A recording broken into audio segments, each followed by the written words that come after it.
noite a todos.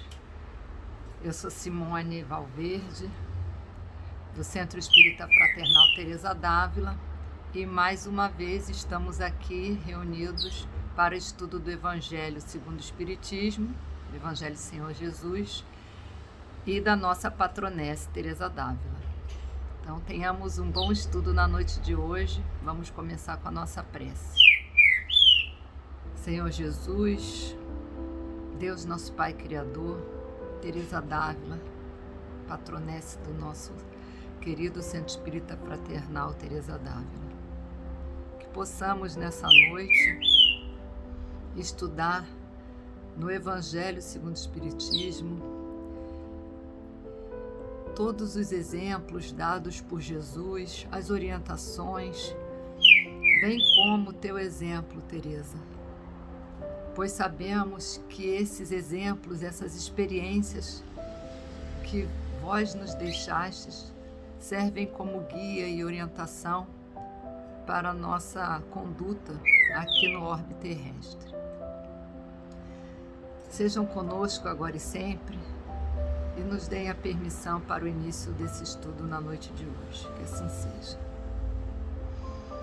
Então, meus queridos, hoje nos coube o estudo do Evangelho segundo o Espiritismo, capítulo 7, item 6, e eu vou ler umas partes do item para a gente, mas já antecipo a vocês que nos itens anteriores, Jesus vinha trazendo para nós, falando para nós sobre o comportamento, que nós deveríamos ter se quisermos chegar bem ao reino dos céus.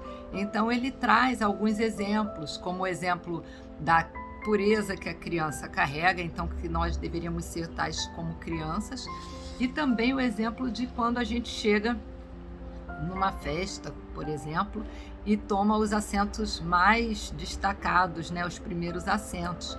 Então isso tudo que Jesus foi trazendo para a gente nos itens anteriores, nós já vimos, nas semanas anteriores com nossos outros amigos, e hoje, em continuidade, nós vamos estudar o item 6, que começa exatamente se referindo aos anteriores, conforme eu disse.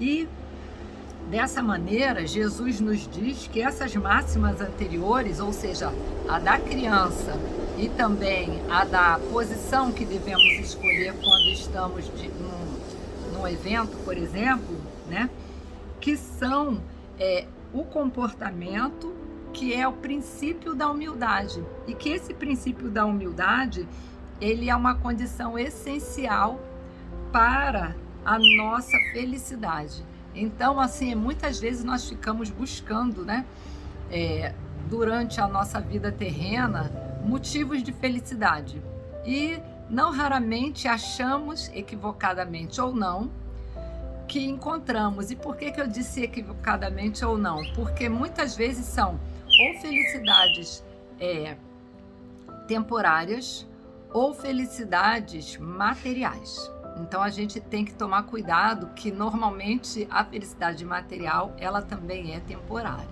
é a mesma. O que acontece? Nós não podemos ficar felizes quando, por exemplo, conquistamos algum bem material, seja uma aprovação numa seleção, seja uma conquista de uma casa.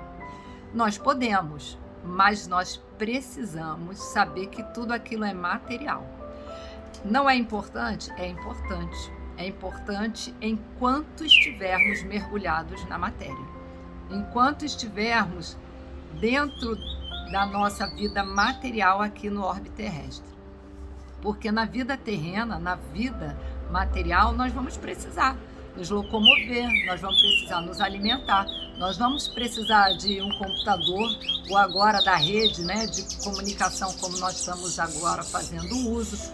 Nós vamos precisar de um equipamento para fazer essa comunicação, da vestimenta, mas nós temos que saber que são coisas daqui, que nós não vamos levá-las conosco e que nós não devemos dar a elas maior importância do que elas realmente têm. Colocar acima de outros valores virtuosos, que são os verdadeiros valores que nos acompanharão depois da nossa passagem para a vida espiritual, que é a nossa verdadeira vida na pátria espiritual. E aí esse pensamento, né, que Jesus traz para a gente, dizendo sobre a humildade como condição sine qua non para a nossa felicidade, né, nós até observamos em algumas passagens, como no próprio Pão Nosso, onde no passado, né, as pessoas os homens ficavam fazendo listas que eles queriam apresentar quando morressem, dizendo quanto foram bons na terra ou coisas que eles fizeram e acharam que seriam importantes, destacadas, né, do seu comportamento quando desencarnassem. O lado bom é que mostra uma preocupação com a vida após a morte, uma crença na vida após a morte, mas mostra também que havia um equívoco porque eles não sabiam o que realmente iria com eles após a morte. E aí Jesus diz nesse item do Evangelho que o Espiritismo vem confirmar essa teoria das virtudes da verdadeira vida, do que realmente nos abre as portas do reino de Deus, pelo exemplo, nos mostrando muitos daqueles que eram para nós, para os nossos olhos materiais, pequenos aqui na Terra, quando a gente chega no mundo espiritual, ou quando eles chegam no mundo espiritual, são observados por outros como grandes, porque fizeram grandes coisas. E aí, quando a gente fala grandes coisas, a gente pensa nas grandes descobertas, nos grandes, antigamente então, né, naqueles grandes navegadores, ou enfim. Na verdade, eram grandes ou são grandes nas virtudes, no sentimento verdadeiro de amor ao próximo, no sentimento verdadeiro do que de fato os faria ou os fará grandes no mundo espiritual. E também, ainda pelo exemplo, o Evangelho de Jesus nos mostra o contrário também. Muitos daqueles que foram grandes aqui na Terra, e aí sim grandes materialmente, destacados com títulos, destacados com feitos, ao chegarem no mundo espiritual, na vida espiritual, destacados até mesmo por títulos de nobreza, eles percebem o quão pequeninos são, ou até mesmo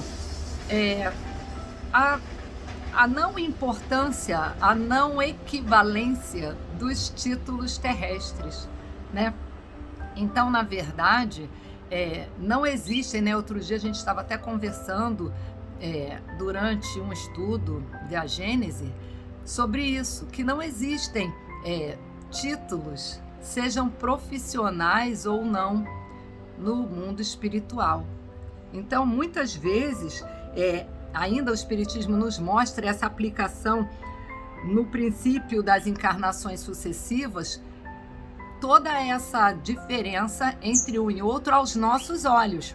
Por quê? Tanto as leis de Deus quanto as virtudes são valores eternos.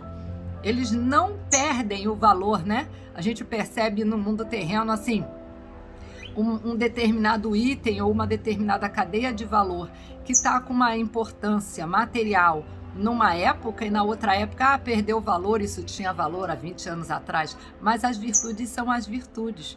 Elas têm o mesmo valor e na verdade elas são aquelas únicas que crescem enquanto valores o tempo inteiro. Então a gente vê o crescimento dessas virtudes enquanto virtudes, ou seja, enquanto bens reais que nos acompanharão ao longo do tempo, ao longo dos séculos, ao longo de qualquer povo, né? Em qualquer país, em qualquer povo, as virtudes são as virtudes, né? Tem até uma propaganda passando agora dizendo o certo é o certo.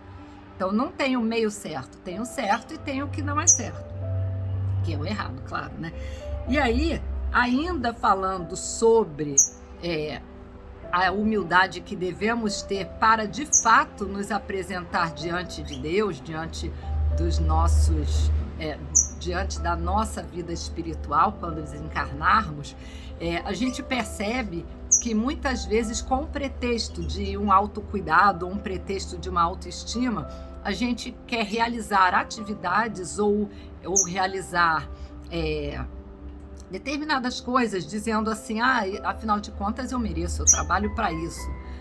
Então a gente tem que tomar cuidado, porque há uma linha tênue muito fina, né, entre o que nós precisamos e o que nós devemos, né? Meu pai até fala assim, olha, tudo você pode, mas nem tudo lhe convém, né? Então poder fazer, poder ter, podemos.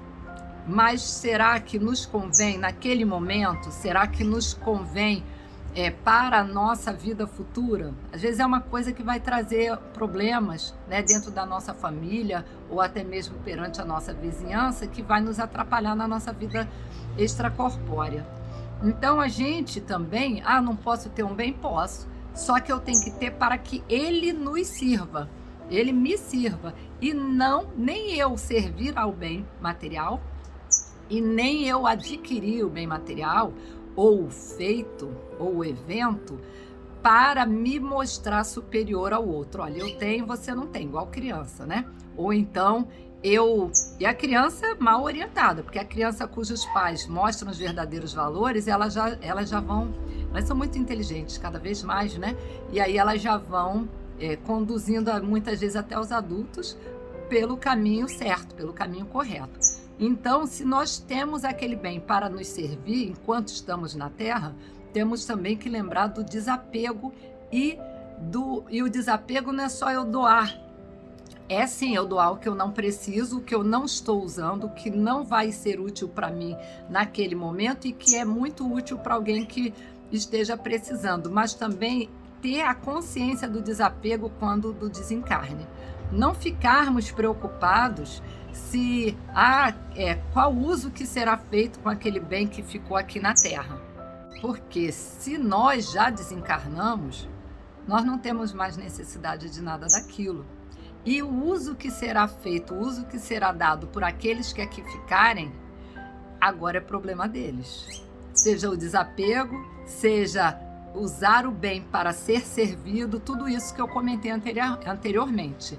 Então, toda a parte material, ela vai ser da responsabilidade de quem estiver na matéria.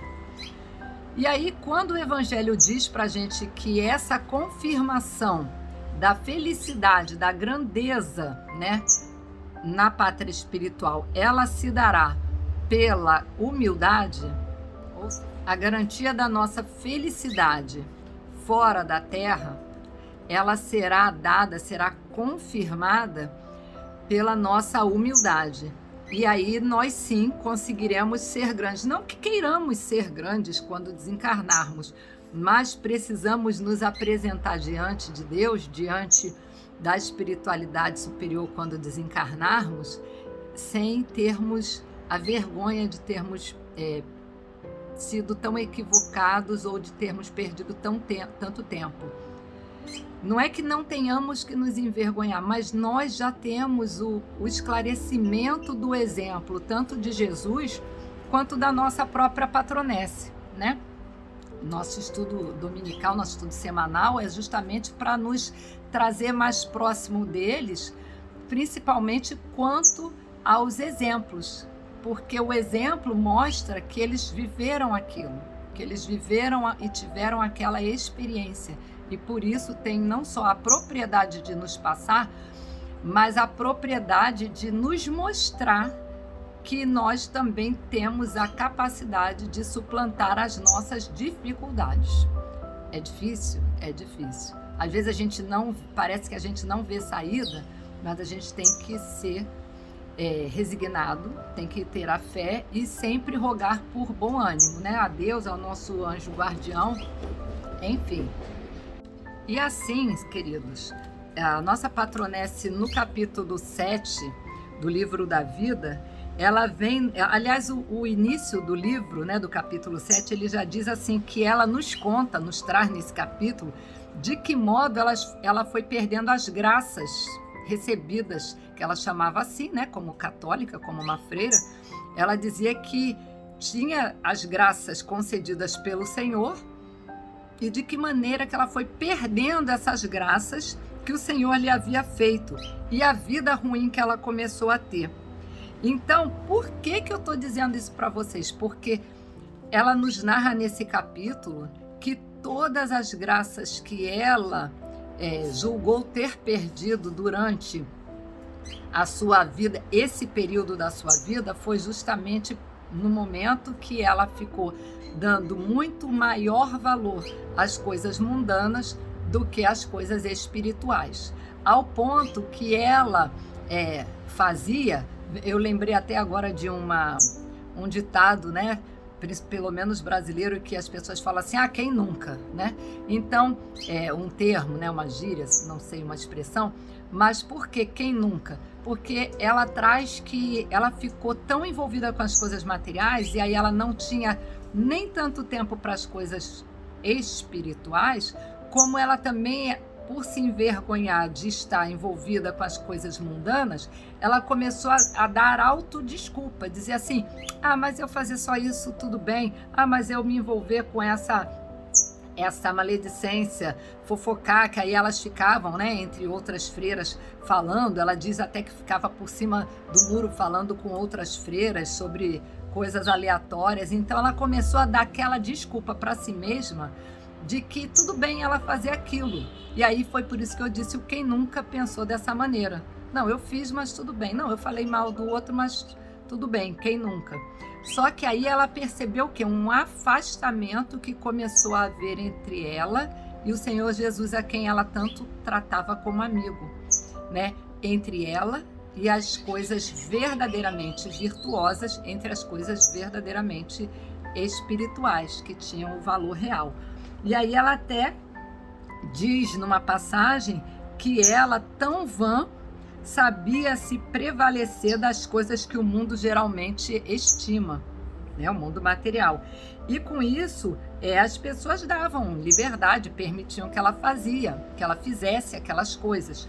Mas depois, ela olhando e ponderando com advertência e atenção a essas e outras coisas, ela percebeu o grande mal da parte dela em colocar em perigo a si mesma, e ela até diz pela ruindade dela, ela sempre coloca-se de modo muito humilde, dizendo assim, foi por minha ruindade, pelas minhas dificuldades, por não conseguir suplantar as minhas dificuldades, que eu comprometi a reputação de tantas boas religiosas, porque ela fazia e ela envolvia as outras irmãs que estavam próximas a ela.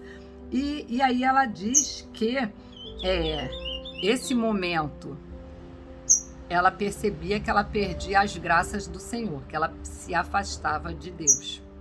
Então nós precisamos, queridos, estar atentos sobre as nossas atitudes, sobre a nossa vontade, né? Leon Denis deixa bem claro no problema do ser e do destino que a vontade é a potência da alma. Eu até essa semana com os colegas do Livro dos Espíritos estava falando que se cada vez que a gente achar no Livro dos Espíritos a palavra vontade, a gente grifar, nós poderemos até contar depois para ver que tudo depende da nossa vontade. Os Espíritos sempre respondem dizendo para nós que se nós quisermos, se nós tivermos a vontade firme, se nós fizermos uma prece efetiva, então tudo depende, parte de nós, né? Nós somos centelhas divinas, nós fomos criados por Deus.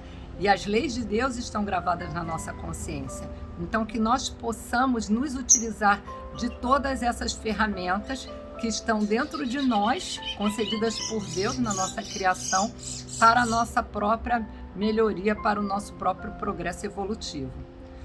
Então, vamos à nossa prece final, rogando a Deus, a Jesus e a Teresa d'Ávila, que nos envolva nessa noite de luz, que não nos deixe faltar conosco, no nosso lar, com a nossa família, a harmonia, a união e a compreensão, que são virtudes que nós podemos compartilhar. E o bom delas é que todas as virtudes vão contagiando quem está ao nosso redor, quem estiver ao nosso redor. Agradecidos por mais essa noite de estudo, de encontro, ainda que virtual, pedimos a permissão para o encerramento de mais esse dia de estudo.